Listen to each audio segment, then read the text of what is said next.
पिछड़ों के मसीहा दिवंगत राम अवधेशी पूर्व सांसद जी की तीसरी महापरिनिर्वाण दिवस है और उन्होंने आज हम लोग ये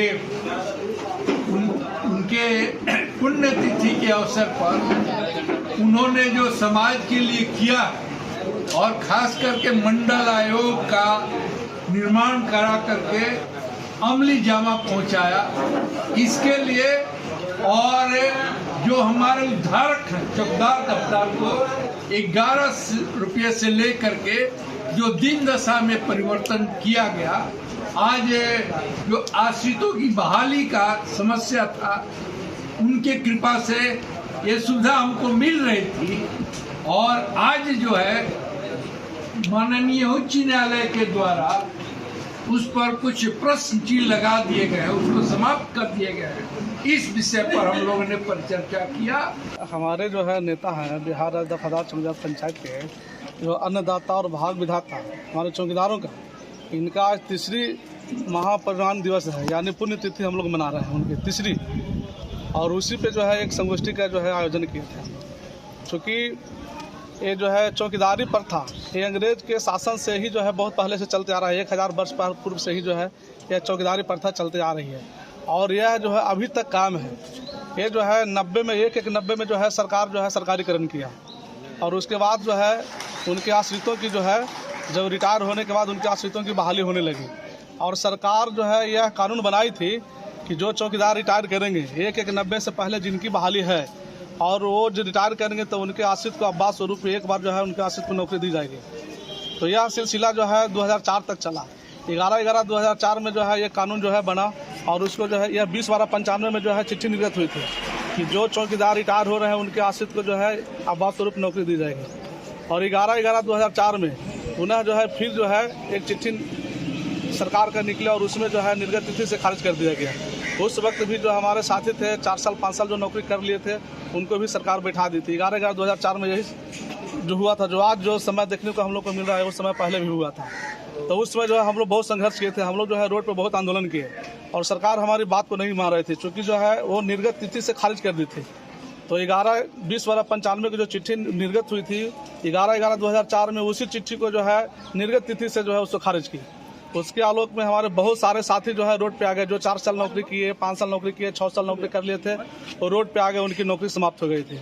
तो हम लोग जो है उसमें जो है रोड पे आंदोलन किए, सरकार को बाध्य होकर के हमारी बात को माननी पड़ी। उसके बाद जो है 2014 में ये जो है नीतीश जी ही मुख्यमंत्री थे, इन्हीं के रीजन में ये जो स्वैच्छिक सेवानिवृत्ति लाया गया ये इन्हीं का दिन था और ये जो है चौकीदार को एक बार फिर पुनः जो है स्वैच्छिक सेवानिवृत्ति के तहत उनके आश्रित को जो है बहाली करने लगे। तो हम लोगों को मांग था कि जो पहले से छूट गए थे उसकी भी बहाली करनी है। 11/90 के बाद जो छूट गया है और जो है 2014 के बीच 90 से लेकर 2014 के बीच जो छूटे हुए हैं उसके आश्रित को बहाल करना।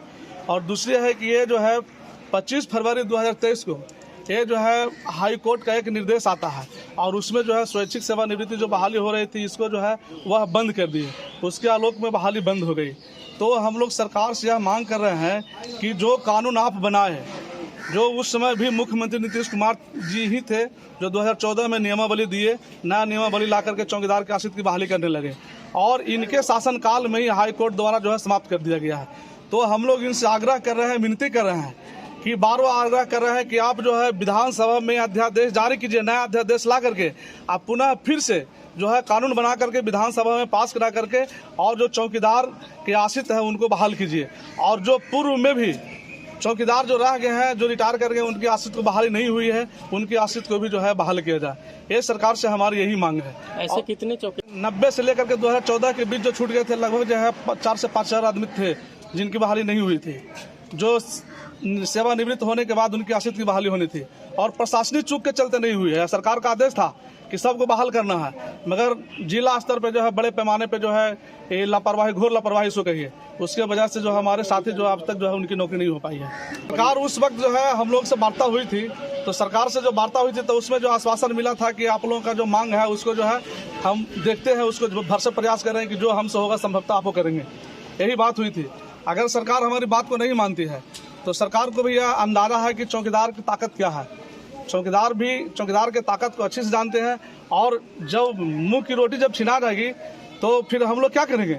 जो हमारा साथ देगा उसका साथ हम लोग भी देंगे। तो हम लोग तो अभी तक जो है इन्हीं के साथ में थे कि भाई हम लोग अभी साथ हैं। जो प्रधानमंत्री का ख्वाब देख रहे हैं, सब चौकीदार को जो है फिर से पुनः विधानसभा में एक विधेयक ला करके और सब चौकीदार को फिर से पुनः जो है एक आदेश दे दीजिए कि जो पहले से बहाली हो रही थी उसी तरह से फिर बहाली होगी। सब चौकीदार इनको जो है ये जो सर्वोच्च जो दिल्ली की जो तख्त है प्रधानमंत्री के उस पर जो है बैठाने का हम लोग काम करेंगे। कितनी संख्या? लाठी खाने का तो मेरे हाथ में भी लाठी है, क्योंकि लाठी के बल पे तो हम लोग जो है पहरा देते हैं। अरे हमारे हाथ में तो लाठी है, हमारे पास क्या, हमारे पास तो बंदूक तो है नहीं कि जिसके बल पे सरकार को डराएंगे धमकाएंगे। हमारे पास लाठी है, जो करना होगा उसी से होगा।